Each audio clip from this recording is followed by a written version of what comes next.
It's one of New Zealand's biggest economic challenges, productivity. Governments of all stripes have tried to tackle it, but progress has been slow. Earlier, I sat down with the Better SMB co-founder, David Altena, to discuss where we're falling behind.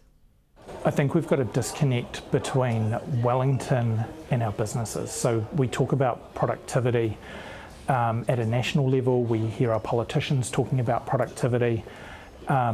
Productivity in its purest sense, it's measured by GDP per person, GDP per hour worked. For a business owner, that doesn't mean much. GDP, no one knows how to calculate it, at least no one in the mainstream business community.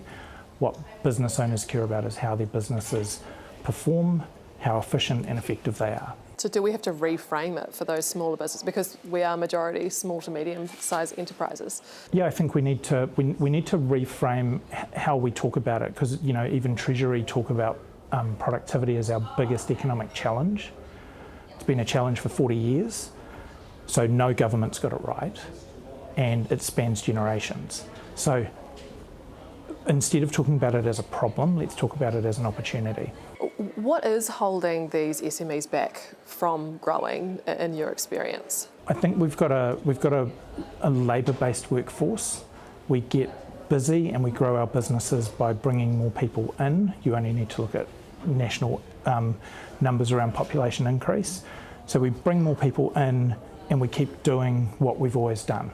We're not looking at how we can kind of separate what the people are doing versus the result they're getting. AI is increasingly seen as the answer for a lot of businesses, a lot of people. Is that the case, and is that the case for every single business or certain types of businesses? Where AI really comes into it is if you've got data about your business, your customers, and that type of thing, data that doesn't exist online, and by joining those two things together, that's where you start to get a benefit from it. For most of our businesses, we're not systemised enough, and because we're not systemised, we're not producing data. Do you think our government understands the challenges that our businesses have? Yes and no. Government and the level they operate at is very, very different to grassroots, where businesses exist. Our businesses aren't communicating enough to government, I think. We don't get enough out of the SMB sector, and a lot of my thinking there is we're too busy being busy, right? I don't know what we can do with Wellington because I'm focused on this. I've got payroll to make next week.